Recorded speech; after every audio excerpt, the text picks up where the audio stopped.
research to understand how they can use ChatGPT, and if actually it can help you to do something, as you probably did before with other things before ChatGPT. So it will be clear later, but this is an ongoing research.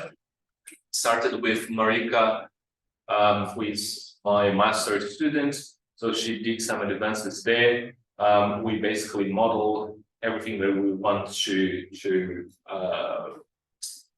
test and check, but we didn't run it yet, so we are in the process of running it, and so I don't have like many results. It's just like what we have learned from these research. So anyway, a little bit of background on that is many people say that, well, ChatGPT performed really well and they passed the bar exam in US. You probably heard about that. They also did like really good in the medical licensing exam. So in theory, ChatGPT could be a lawyer and could be a physician and everything that would be good. So we have this idea that ChatGPT is so good that we should actually stop doing things because they will do all of ChatGPT, language models will do everything for us. Well, not sure if it's good or not, but actually that's not really true because we don't know the conditions of how they were used to pass the exams, right? So there are many other variables that we should consider. That is, like, for example, was in the same conditions that they were taking the exam, or who was like using ChatGPT to get these answers and then, well, using the exam and pass the exam. What were the kind of questions they actually had in the exam so that, you know, like you could pass? Well, it will change, of course. Like if you have this tool, then you, of course it will change. If you have a calculator, then you don't ask like a basic operation question because, like, well, that's not what you are trying to measure. So the people were a little bit afraid of like our students being able like to use that, and we cannot assess their performance. And as a university, we of course are very concerned about like if they met the learning outcomes of the courses, right? Of the program that we are awarding them like a certificate. So should we give to them or should we give to ChatGPT, like you and ChatGPT or something like that? The point about calculators that I want to make here, it's about the knowledge we need to use a calculator, right? So if I give you a calculator, it's just like we have sum, multiplication, whatever, division, subtraction, and that's it. So you need to know basically a couple of operations to use that machine, that calculator. So it is very basic, but can be very powerful as well. The problem with ChatGPT is that it's not as simple as just putting like 2 + 2, and you actually have like whenever you use like the Polish notation or the notations, people get confused, right? Like if you think about calculators, you change the notation, and then people are like, oh my god, this calculator is so hard to use. So imagine ChatGPT, right? So it's not as simple as that. In this way, what I'm saying here about like questions and query terms is because, well, I've been doing some research on a topic that's called search as learning. And basically what we investigate there is how you elaborate your query so that you can, well, get the results you want from there. And the process is quite complicated, although it seems like, oh, I just use like a couple of query terms, and these query terms will give me some resources, and from these resources, I will, well, pick the one that helped me solve something. The problem is you need to know the query terms, right? And then during this process, you will see people when they are learning, right? So in this type of queries, you will see that they go like in, they specialize the query term, or they generalize it, they go inspect all the resources, and then make decisions on the way to select the source that will be the best one for them. And this is quite a process. If you don't know anything about a topic, you will actually not be able to get good results. I had this experience here at PUC when I had like some interns. I worked in another department here, and they would always say like, well, it's incredible because when you search, you get the results. I never get the results. It's like, well, maybe we need to learn how to search first. But anyway, so the process is a little bit more complicated because we need to formulate not only queries, but now questions, right? So, and a question, a good question is, like a good question is difficult to ask because you need to know something more than, just, I'm looking for graph neural networks. Like, yeah, but what about like this? What you're actually trying to understand or know about that topic?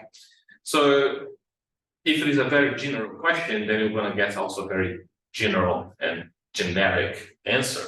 And I'm pretty sure this kind of question would not pass those exams they were saying that they pass. So there are a few aspects here to say that. Well, okay, so when we are in this role that of academic integrity role, there are lots of people telling you that, well, we should ban this tool because we cannot assess the student. But like the positive aspects is like, well, it could be changing the way people work with the tool and make them more efficient. I think that's like the obvious thing to say when we are talking about that. And then, of course, so the main idea of this research is to try to understand like what's the minimum knowledge that individuals need so that they can maximize the use of this tool. And if you think about knowledge, that's also a very broad thing. So if you come from biology, what kind of things you need or you want to use from this tool? So do you need any computational knowledge so that you can use this tool better? And when I talk about ChatGPT, it's just like any language like model, which could be Copilot, could be whatever part, and etc. And also, I'm not talking about factual questions, but like saying, for example, again, if you're a biologist and then you want to do like some analysis of some data, how to ask questions like, for example, generate this script to do in Python to do like some of these analysis and classify this or that data, for example, right? So these become like more and more difficult, and understanding like the minimal knowledge, which means if we make the relationship to the calculator, it would be like, what are the basic operations that we need to know so that we can use this more effectively? So in this research, what we are doing is basically these 3 steps. There are another step that I'm not covering here because we submitted to the Google Award thing. But anyway, so the methodology is about, first of all, we are mapping the Bloom taxonomy to the computer science question type. So we have like a couple of taxonomies there, and we are doing like a mapping. I'll talk about that later. Then there is more qualitative research where we are just like trying to observe like how people interact with ChatGPT. And then we have my course, which is a programming course, where we are trying to see like how they perform the use and with the use of these tools, right? I will talk more about that later.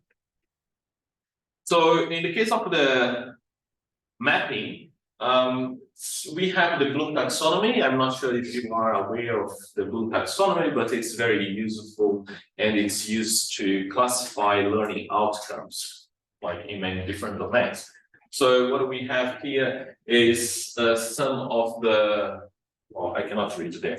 So what we have here is like some of the layers of this Bloom taxonomy, and the first layer there is like remember. So think that you can just like get the information right away. So that would be like if we're Googling, it's just like, what is the name of Barack Obama? You know, like, and then, well, you need to know like the middle name of Barack Obama, whatever, or what's his wife's name. And well, that's just like to get this information. And you can go all the way up where it requires you like high order skills. And that would be like to evaluate and create your own things. On the other hand, we have the question type thing. So that's, I think, for us, you could easily understand this kind of taxonomy or the types that they define. So here I have like 3 examples where the first one is just like development of solution using given models. So very simple. Type 3, tracing a given solution. Type 12, transformation of a given solution to a different syntax. So it's kind of translation that you are doing there. And again, it's if you think about this translation, maybe you have like someone that's not a developer, but they know a little bit about some programming language, and they found another one in another context. It's like, well, I need to translate that into this other, like Java to Python, and do the analysis that I want, for example. Other kind of questions would be the analysis of some algorithms, or the complexity of some algorithms and so on. And you can see, like, if it is more like analysis, it can be like, you know, on top of this Bloom taxonomy there. So the main idea of this is to do an evaluation, like to say by experts in the education of computer science. So basically what we will do is to, in the conceptual level, try to map this.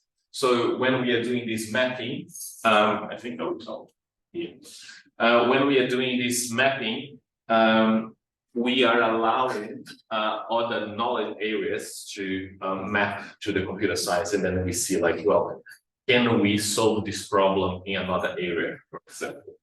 So in this case, we have like another types here, completing a given solution, for example, and then it could be mapped to remember and apply. So depending on the question, we have to break into like smaller pieces and then map to the Bloom taxonomy.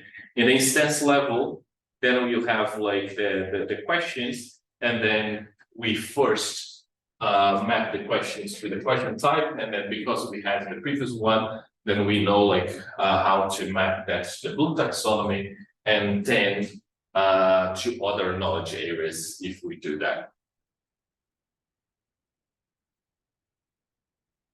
So the other part of the research we are doing, it's related to how do we actually understand how people are using these tools. And for this, we are using the Think Aloud protocol. I don't know if you heard about Think Aloud protocol. Okay, so I explained it. So the Think Aloud protocol is basically you have like a person interacting like with the tool, and then we ask them to say out loud what they are doing. So we can capture like all the reasoning behind, the selections, the questions they are asking to the tool, etc. And then from these, we did a couple of works using this protocol in the past, and mostly for the search as learning project. And then we can create like a Markov model to see like how people go from one stage to the other, and then do our analysis on that. Anyway, very briefly, the Think Aloud protocol is just to understand what they are doing, how they are doing, and why they make those decisions when they are interacting with the tool. And this will help us to, of course, try to understand what is needed. So the knowledge, the minimum knowledge that we need. So we have insights from them and say like, oh, okay, this is the point that we need to teach them how to use it so they can do better with the tool. So this is the second part where we actually interact with people with computer science background and some people without computer science background, and then to see like how the computational thinking develops, right? Like in this, while using the tool. Okay, the rest is just okay. So the third one is, I think I cannot talk much about that because there is some ethics clearance going on at the moment, and the EMU doesn't allow us to say much about the data. I can talk, I mean, because you're recording, so I cannot say it. But anyway, so the third part of this is like, so we have like in the course that I teach there, we have 300, over 300 students, and it's a software engineering course. So they basically have to develop a software, and we have like 8 different labs, 2 exams, and a couple of other activities. And for these activities that I mentioned, they have to also submit one thing called integrity statement. In this integrity statement, they have to say how do they work, right? So they have to say, for example, I did pair programming, I did all by myself, or I use AI tools, right? And if they did with someone else, they have to explain what each of them contributed to that solution.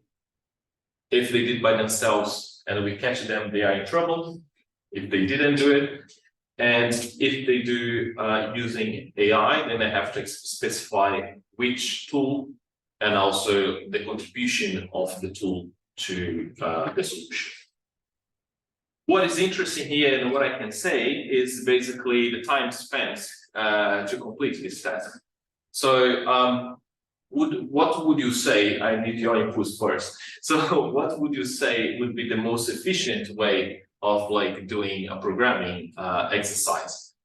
Using ChatGPT or Copilot or whatever tool, by yourself, or pair programming? By yourself, okay. And pair programming, right? Yeah, that's true. It's pair programming, not by yourself. By yourself, you probably learn more, maybe. I don't know. But it is actually pair programming. From the initial analysis we have, might change, but like what I have seen so far is that pair programming. And the reason is easy, I guess, like to think. It's like 2 brains, right? So people just think about ChatGPT as being like one of the brains, but like it's not. There is a, I don't know if I have time, if I tell you something. Okay. All right. So there is a interesting tale from Argentina that is like, I don't know if you heard about that. I forgot actually the name of the tale, but it was like the guy that couldn't forget anything.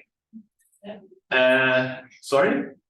Oh, okay. So the guy that couldn't forget anything. So it means that he has all the knowledge or all the information, not knowledge, all the information in his head. And because he has all the information in his head and everything he sees and interact with will be kept there, he has basically no time to process the information and make his knowledge. And that's ChatGPT, right? You do have like all the knowledge, all the information there, but you know, can you actually make this knowledge? So making the connection here is basically, well, pair programming, you have like 2 people working together to try to solve a problem, and this apparently works better than using ChatGPT. And the reason is, in my opinion, so again, very preliminary ideas on that, is that, well, if you don't know how to ask things to ChatGPT, you don't go anywhere. This course, so my student wrote these slides, so she said like this course, but like let's say it's what she meant there basically is the grade. So I allow students to use ChatGPT in my exams, right? Of course, I changed the exam, So I tried ChatGPT before, right? And I know how to ask. So there are two different things there. The reason why I allow them to use it is because of, again, the time. So the problem of the time is it takes so longer to formulate the question, the right question, that by the time you get it, you know, I got your exam back. So time is up, you don't have time to actually use your answer. So you just waste your time. It's like open book exams. I had one exam here with Anna Pavani, and she allowed us to use like the book, right? And I remember she saying like, well, if you open the book, then you get zero anyway, because like you will not have time to understand during the exam. So the time basically is twice the time that they would have spent in pair programming, for example. So that's basically the average. And then when it comes to score, like, well, the ones that said that they used ChatGPT, and the ones that said that they didn't use ChatGPT during the exam, they were allowed to use. We don't really care about like if they used it or not, as long as they say they used and how they use it.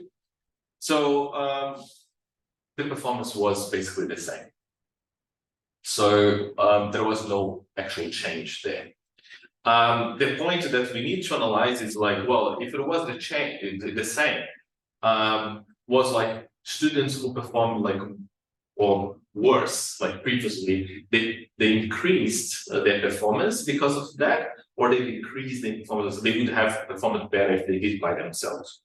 So there are a few things to consider that, but like to see, but like I think that's what's interesting here is that regardless of using it, like they don't have like a big change. In some cases, actually, they perform not as good as the ones that perform by themselves. So at this point, what I want to do, like for the future, this is not really a summary or a future work. It's just my students hallucinating as ChatGPT. It's like, oh, this is a future direction. so what we actually want to do is like try to understand the knowledge in different areas that you need to use this tool and democratize the use of that, right? So it's like, well, if we can make like life easier, or if we can make like people understand how to use as they use the calculators and do better, then great. Otherwise, we will have like first world taking advantage of these tools, and third world like getting behind because they cannot use this properly. So this is part of the work we have been doing, and we have like applied for the Google award scheme or whatever it's called, where we are working with some people at NU from political science, computer science, and well, some other knowledge areas there. So this is just like the beginning of our research in this topic. There are lots of things to be done, and also the qualitative part of it. There is the quantitative part of it that we are doing, and also requesting ethics clearance. Anyway, if you have any questions, happy to take. If we have time, we have. No, yeah. Okay. Couple of minutes. Yeah. Okay. Cool. Thank you.